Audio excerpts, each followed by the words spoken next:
추수감사주일 특별히 우리 귀한 성가대 찬양을 통해서 하나님 앞에 영광 돌리고 우리에게 큰 은혜를 끼쳐주심을 감사합니다. 할렐루야. 오늘 이 추수감사주일에 예배에 참여하신 여러분 모두를 환영합니다. 미국의 조지 부시 전 대통령이 하루는 식당에서 음식을 주문하면서 내 음식에는 브로콜리를 넣지 말라고 좀 그렇게 부탁을 했습니다. 근데 이 일로 어떤 소문이 났는가 하면 부시는 브로콜리를 싫어한다. 그런 소문이 났습니다. 이 소문으로 애꿎은 브로콜리 농장들이 피해를 봤습니다. 그래서 농장주들이 모여서 대책을 의논했습니다. 어떤 결론을 내렸을까요? 거친 항의나 데모를 할 법도 한데 이들은 놀랍게도 브로콜리 한 트럭을 이 대통령에게 선물하면서 편지를 같이 동봉하기를 거기에 적기를 대통령님, 이것은 미국인들이 즐겨 먹는 채소입니다. 단백질과 철분이 많아서 몸에 매우 이로우니 이것을 즐겨 드시면 감사하겠습니다. 감사를 보냈어요. 대통령이 이 감사의 편지에 감동을 받았고 이 일이 뉴스로 회자가 되어서 브로콜리가 더 홍보되고 전화위복의 기회가 되었다는 이야기입니다.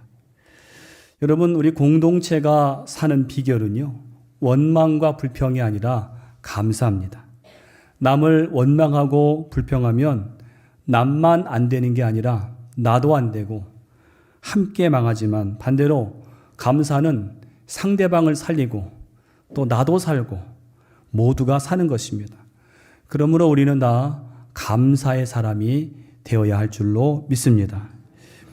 영국의 수필가 아이작 월튼이라는 분이 아주 멋진 말을 하셨는데 이런 말을 했습니다. 하나님이 사시는 곳은 두 곳이다. 하나님의 주소는 두 곳이랍니다.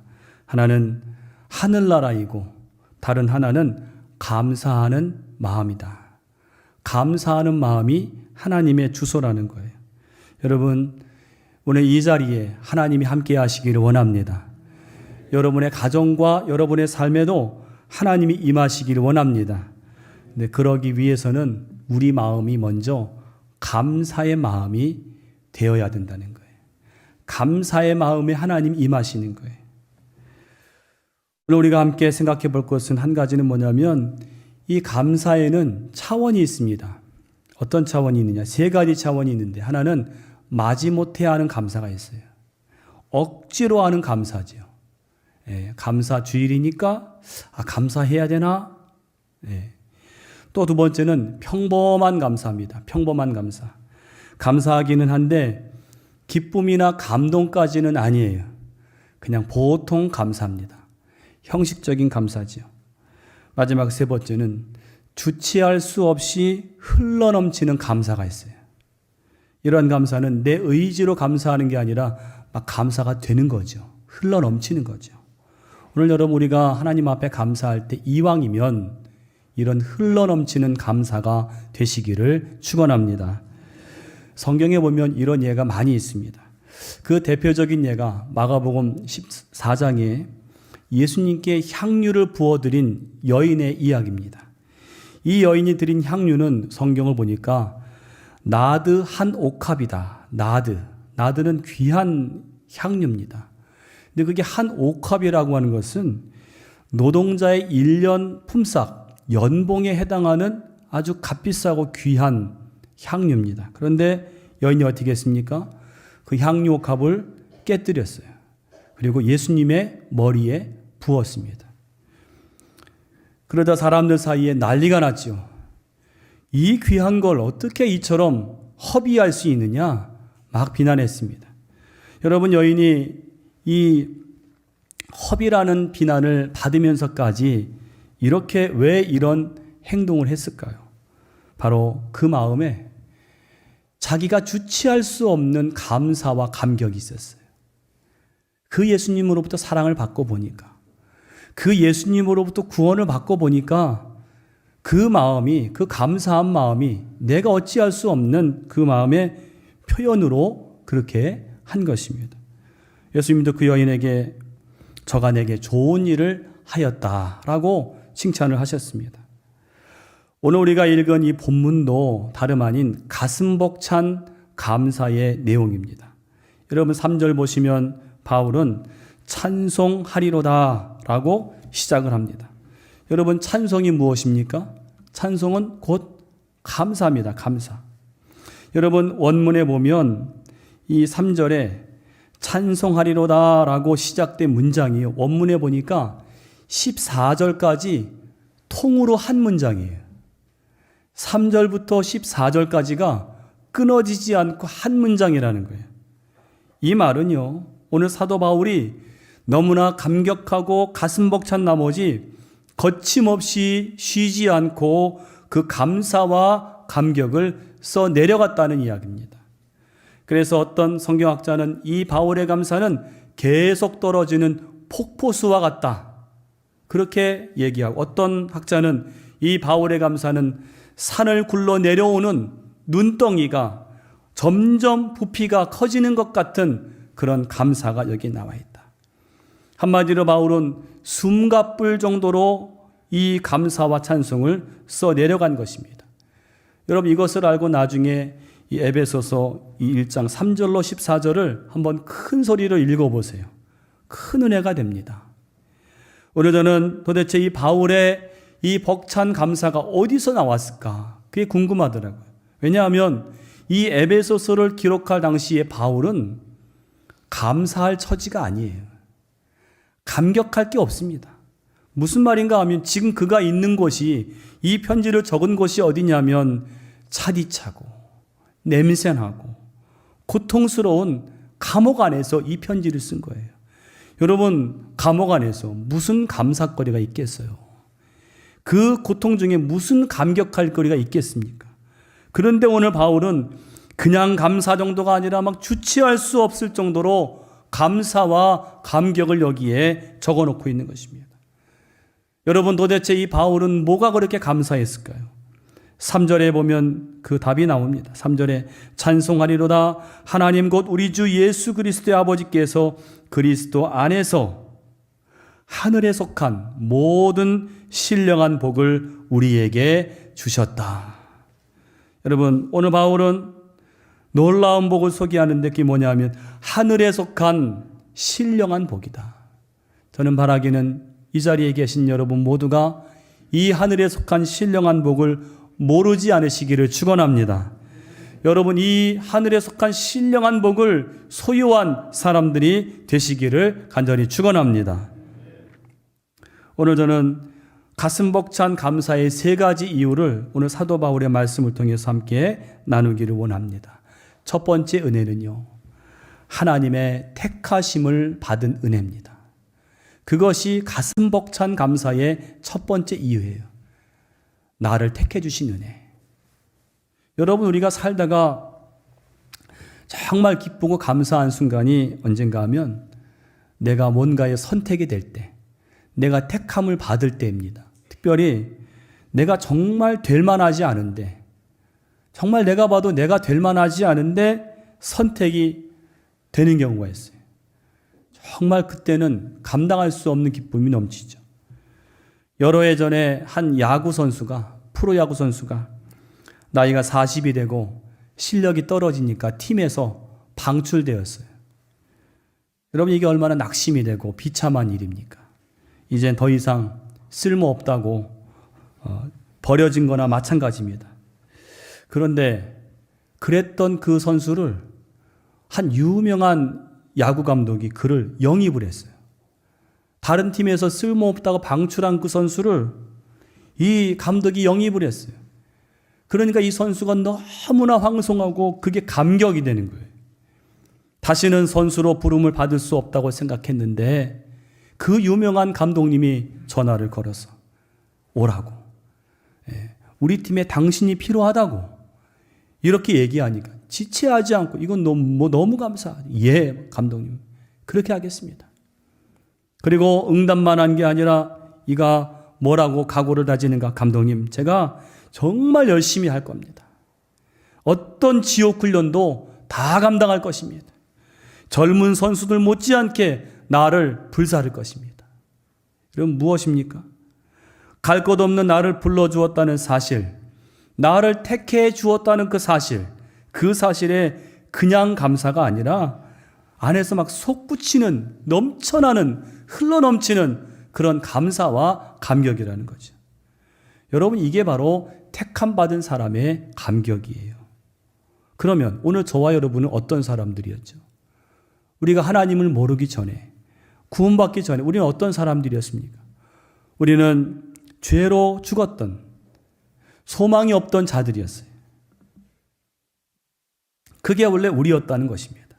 여러분, 지금 우리를 돌아보세요. 여러분, 이렇게 예배하는 게 당연한 것 같지만 생각해 보세요. 우리가 하나님을 내 아버지라고 부를 수 있다는 게 얼마나 큰 특권입니까?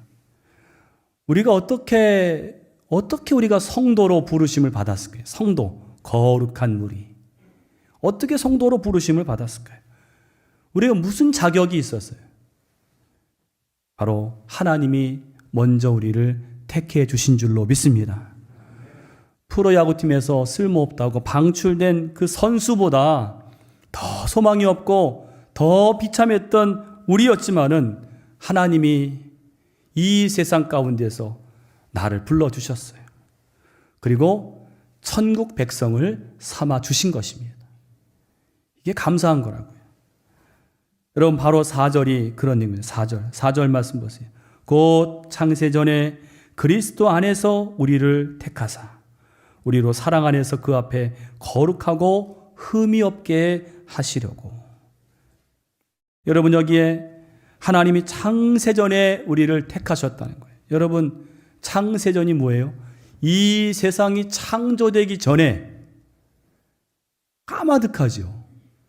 여러분, 헤아려지십니까? 이 세상이 창조되기 전에 그 아득한 시간에 하나님이 한 가지 목적을 가지셨는데 그게 뭐냐? 오늘 저와 여러분을 택하셔서 내 자녀로 삼으시겠다고 하는 그 계획인 거예요. 여러분, 오늘 우리가 이 자리에 있게 된 것도 내가 선택하고 내가 결정하고 내가 온 것 같지만 아니요. 창세전에 하나님이 우리를 택하셔서 그를 통해 우리가 여기 있게 된 줄로 믿습니다. 그냥 있는 게 아니에요. 내가 온 게 아니에요. 하나님이 오게 하신 거예요. 하나님이 불러주신 거라고요. 제가 전도사 시절에 이 거처를 교회 근처로 옮겨서 새벽 기도회를 나갈 수가 있게 됐어요. 근데 새벽 기도회를 가는데 제 마음이 그렇게 기쁜 겁니다. 말로 표현할 수 없는 그런 기쁨이 있었어요. 근데 이해가 안 되죠. 그 새벽에 피곤한데 그 피곤한 몸을 이끌고 교회를 가는 게 뭐가 기쁘겠어요. 근데 마음이 그렇게 기쁘더라고요. 두 가지가 기뻤습니다. 하나는 사람들이 다 잠든 새벽에 내가 하나님을 만날 수 있다는 거. 하나님 앞으로 내가 나아간다는 게 그게 참 기쁘더라고요. 또 한 가지는 새벽 기도를 나가는 제 자신을 보면서 하나님이 나를 이끌어 주시는구나. 이끌어 주시는구나. 그런 게 느껴지는 거예요. 천지 만물을 지으신 하나님께서 내가 뭐라고 나를 깨워서 이렇게 주님 앞으로 오게 하시는 그게 하나님의 은혜더라고요. 그러면서 깨달아지는 게 내가 하나님을 알기도 전에 하나님이 먼저 나를 아셔서 택하셨고 그 하나님이 나를 부르셨고 오늘 이 새벽에도 나를 이렇게 인도하신다는 게 깨달아지면서 감사가 되는 거예요.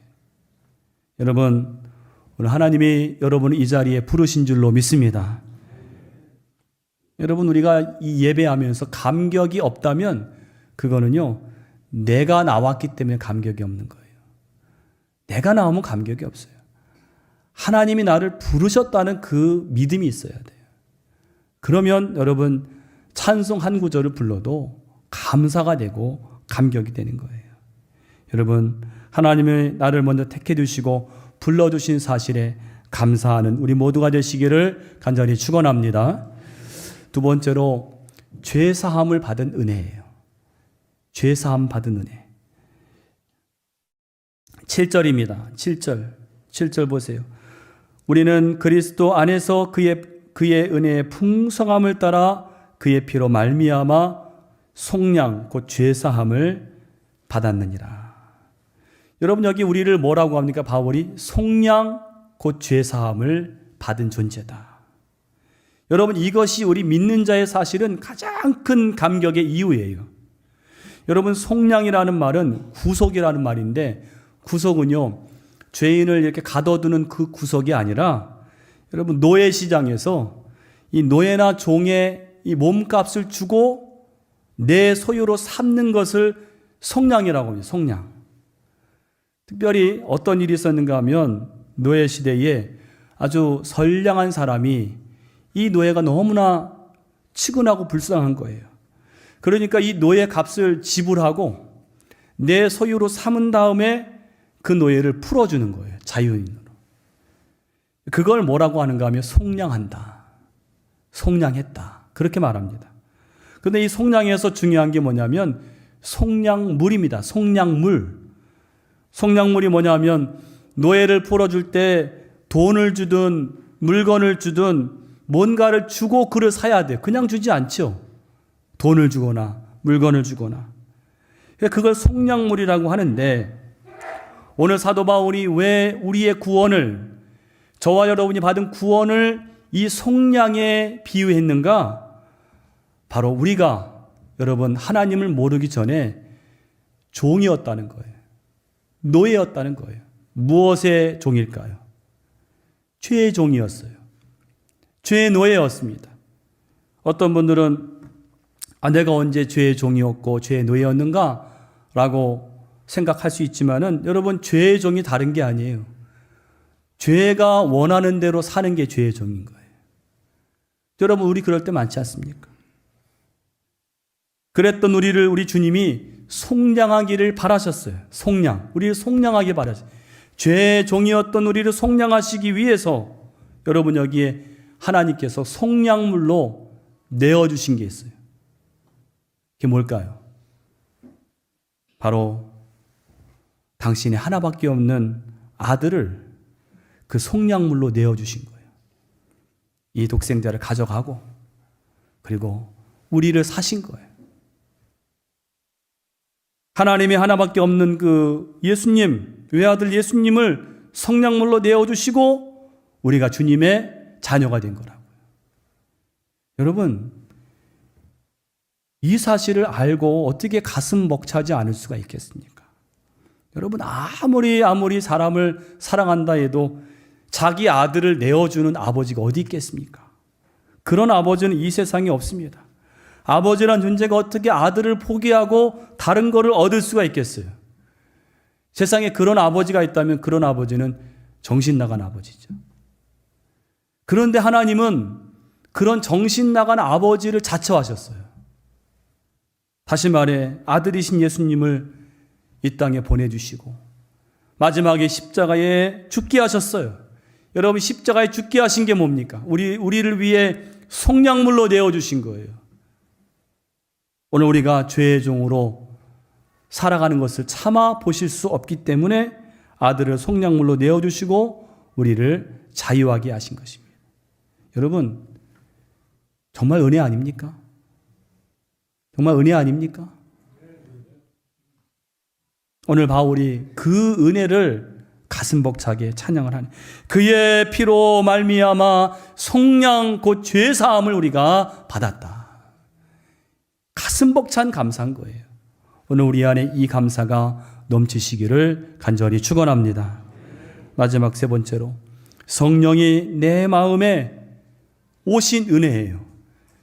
성령이 내 마음에 인치신 은혜. 자, 여러분, 제가 말씀드린 두 가지 은혜 뭐예요? 먼저 택하심을 받은 은혜. 누가 택하셨어요? 하나님이 택하셨어요. 그 다음 두 번째 은혜 뭐예요? 죄사함, 속량의 은혜. 누가 우리를 속량하셨어요? 예수님이요. 마지막 세 번째 은혜는요, 성령의 은혜예요. 성령의 은혜는 뭘까요? 여러분 13절 보세요. 13절 같이 한번 읽어보겠습니다. 그 안에서 너희도 진리의 말씀, 곧 너희의 구원의 복음을 듣고 그 안에서 또한 믿어 약속의 성령으로 인치심을 받았으니. 아멘. 성령이 우리를 인치시고 하나님의 것으로 삼으셨어요. 그러니까 우리는 이렇게 말할 수 있습니다. 하나님이 창세전에 우리를 아시고 택하셨고, 예수님이 우리를 구속하시기 위해서 당신이 속량물이 되셨고, 그리고 성령님은 우리가 구원받은 백성으로 살아가게 하시기 위해서 인치시고 우리 안에 거하시고 역사하시고 함께 하신다는 거예요. 여러분, 이것이 가장 중요한 은혜예요. 여러분, 우리가 1년 동안 하나님 지키시고 보호하시고 채우시고 그것도 감사하지만 가장 근원적인 감사는 이거예요. 하나님이 택해 주셨고 나를 속량하셨고 성령으로 인치셔서 하나님의 백성으로 살아가게 하신 은혜. 가장 중요한 은혜입니다. 다른 사람들이 너희는 뭐가 감사하냐라고 물어볼 때 이걸 말씀하셔야 돼. 하나님이 택하셨고 우리를 구속하셨고 성령으로 인치셔서 하나님의 사람으로 살아가게 하신 은혜. 이 세 가지 은혜가 우리의 가장 큰 감사의 조건입니다. 라고 말할 수 있어야 됩니다. 오늘 여러분 안에 성령이 임하시는 줄로 믿습니다. 왜냐하면 여러분, 예수가 나의 구주이심이 믿어지십니까? 이게 믿어지십니까? 예수님이 나의 죄를 위해서 죽으셨고 내가 그분을 바라보기만 하면 내가 하나님의 구원을 받을 수 있다고 하는 사실이 믿어지신다면 그거는 내가 아니라 성령이 내 안에 계신 거예요. 성령이 나를 인쳐주신, 근데 그게 믿어지지 않으면 그 문제가 있는 거예요. 오늘 우리가 성찬을 받을 때도 그 사실을 믿음으로 성찬을 받아야 돼. 주님이 나를 위해 죽으셨지. 내가 이 주님을 바라볼 때, 이 주님을 믿을 때 내가 하나님의 자녀가 되지. 이 확신을 가지고 성찬을 받으셔야 된다는 거예요. 미국의 한 중년 부인이 눈이 너무 나빠서 수술을 받았습니다. 근데 불행히도 수술이 잘못되어서 그만 실명이 되었어요. 앞을 못 보게 되었어요. 그 남편이 절망에 빠진 이 아내 옆에서 계속 격려를 해주고 눈이 되어줍니다. 그나마 위로가 되는 거예요. 남편이 매일 이 아내의 출퇴근길을 동행하는 거예요. 버스 타는 걸 도와줬어요. 그런데 몇 개월이 지난 다음에 남편이 이 아내에게 말하기를 우리가 서로 직장이 너무 머니 앞으로는 혼자 출근을 좀 하시오. 이 말을 들은 아내가 남편에게 너무 서운한 거예요. 배신감까지 들고. 그리고 이를 악물고 다음 날부터 혼자 출근을 하기 시작했습니다. 지팡이를 짚고 더듬더듬 하면서 버스를 타면서 넘어지기도 하고 울기도 하면서 혼자 다니는 훈련을 하기 시작했습니다. 그렇게 2년이 지났는데 2년이 지난 하루 버스 운전기사가 이 부인에게 이렇게 말합니다. 부인은 참 복도 많으시오. 아니 매일 남편이 그렇게 버스에 함께 앉아 있어주고 부인이 직장 건물에 들어갈 때까지 손을 흔들어서 그렇게 격려를 해주니 말이오.